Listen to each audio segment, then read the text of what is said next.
और हनुमान, उसका हृदय कितना सरल है। आप जाके उसे बता देंगे कि आप ही लक्ष्मण हैं, तो वो स्वयं आपको अपने हृदय से लगा लेंगे। फिर आपको रूठने का तो अवसर ही नहीं मिलेगा।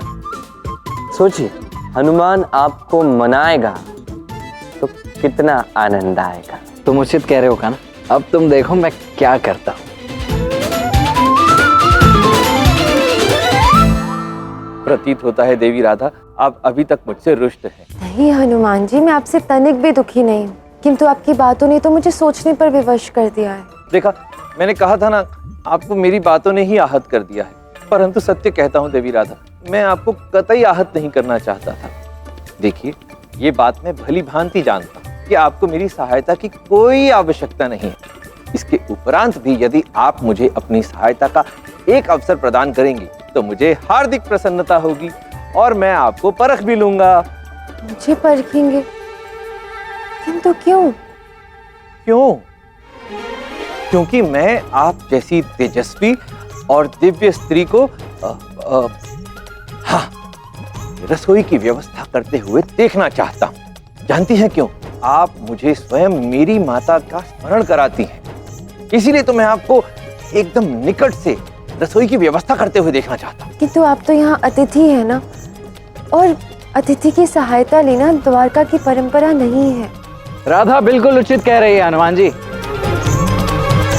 आप यहाँ अतिथि हैं, आप ये सब रहने दीजिए, लाइए ये सब मुझे दीजिए। मैं राधा का दाऊ उसकी सहायता करने में सक्षम। नहीं,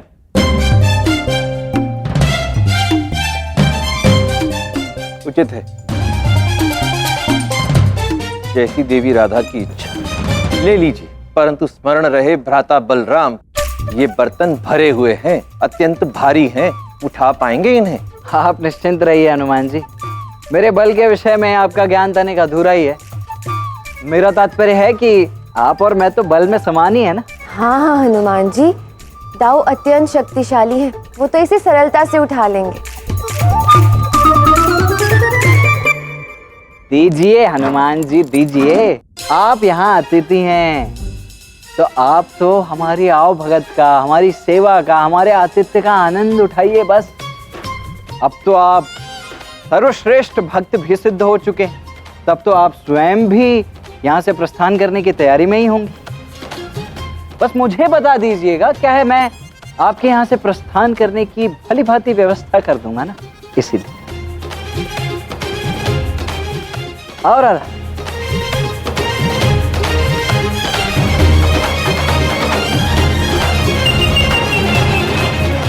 ये दाऊ बलराम तो मुझे बिल्कुल भ्राता लक्ष्मण का स्मरण कराते हैं। उसी प्रकार क्रोधित हो जाते हैं, उसी प्रकार मुझ पर कटाक्ष करते हैं, क्योंकि मुझे भली भांति स्मरण है, प्रारंभ में तो भ्राता लक्ष्मण भी बात बात पर मुझ पर व्यंग्य कसा करते थे।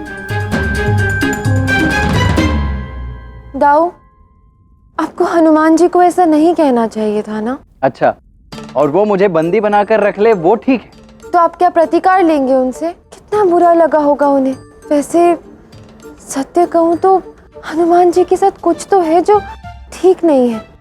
अभी मैं रसोई घर में थी और वो मेरे समक्ष खड़े थे और पता नहीं मुझे किस किस नाम से बुला रहे थे।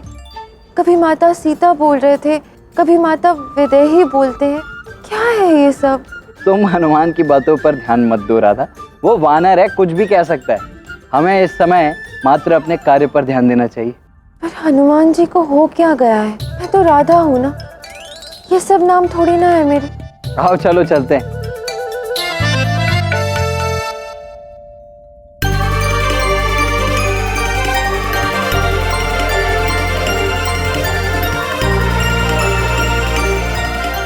दाऊ, ये हमारी विशेष अतिथि कहाँ है? उनका संदेश आया था कान्हा कि आज वो भोजन हम सबके साथ नहीं अपितु अकेले अपने कक्ष में करेंगे। भोजन भी वहीं मंगवाया कक्ष में। हनुमान जी ने ऐसा संदेश भेजा? हाँ, कदाचित प्रतीत होता है ठेस लगी है उन्हें।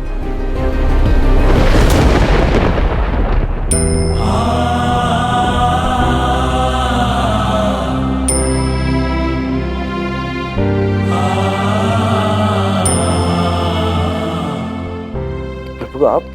नहीं हनुमान, बैठ जा।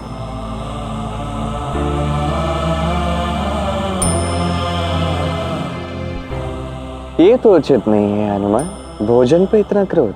क्रोध भोजन पर नहीं है प्रभु, परंतु आपने मुझे विचित्र दुविधा में डाल दिया है। जब भी दाऊ बलराम को देखता हूँ तो उनमें भ्राता लक्ष्मण की छवि दिखती है, और देवी राधा को देखता हूँ तो माता जानकी दिखाई देती है। परंतु दुविधा ये है कि जब भी उन्हें उनके वास्तविक नामों से पुकारता हूँ तो कोई उत्तर ही नहीं देते हैं।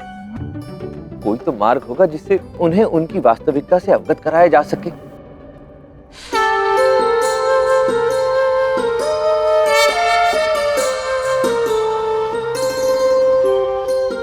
मेरे हाथ से एक ग्रास ग्रहण करो, मैं संकेत दे दूंगा। प्रभु, आप अपने इस दास को अपने हाथों से भोजन कराएंगे? ये मेरा सौभाग्य होगा। मैं धन्य हो गया प्रभु।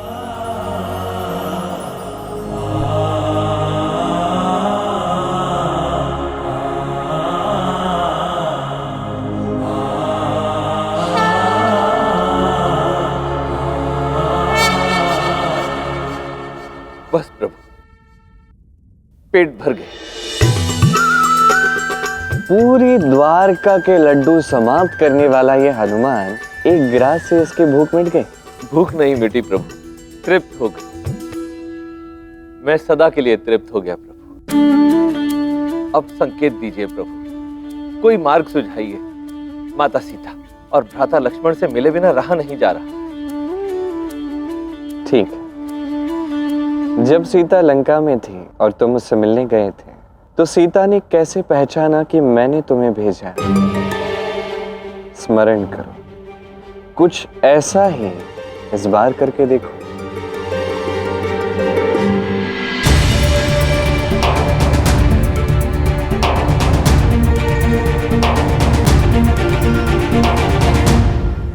हो ना हो यही सीता माता है।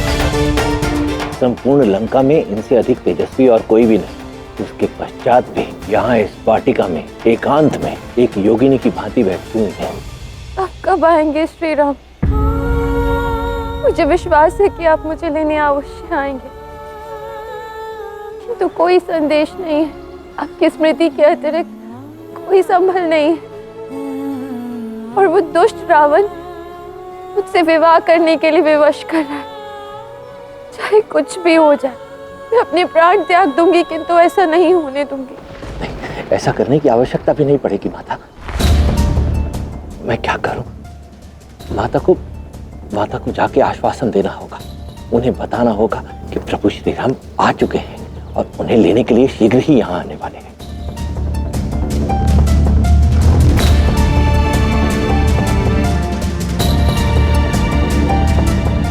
प्रणाम माता।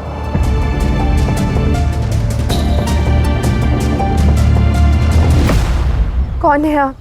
मैं प्रभु श्री राम का सेवक हूं माता, हनुमान। कैसे विश्वास कर लो? कोई असुर भी तो हो सकते हैं, या उस रावण की कोई चाल भी तो हो सकती है। अवश्य हो सकती है, इसीलिए प्रभु श्री राम ने आपको विश्वास दिलाने के लिए ये मुद्रिका दी थी आपके लिए।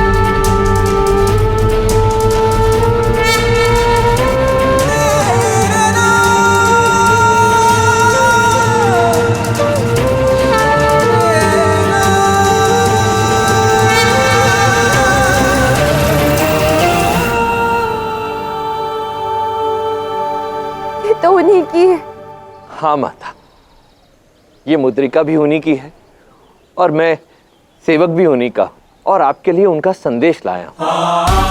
प्रभु श्री राम ने कहा है कि मैं आप तक ये संदेश पहुंचा दूं कि वो शीघ्र ही आ रहे हैं आपको लेने के लिए, और ये भी कहा कि विरह की जिस पीड़ा में आप त्रस्त हैं, उतने ही त्रस्त प्रभु श्री राम भी हैं। उनकी प्रत्येक श्वास में केवल आपका नाम है, उनकी दृष्टि केवल आप ही को खोजती है। और सत्य कहूं माता, आपको और प्रभु श्री राम को देख लेने के पश्चात अब यह समझ में आता है कि संसार में ऐसा प्रेम और कहीं नहीं देखा जा सकता।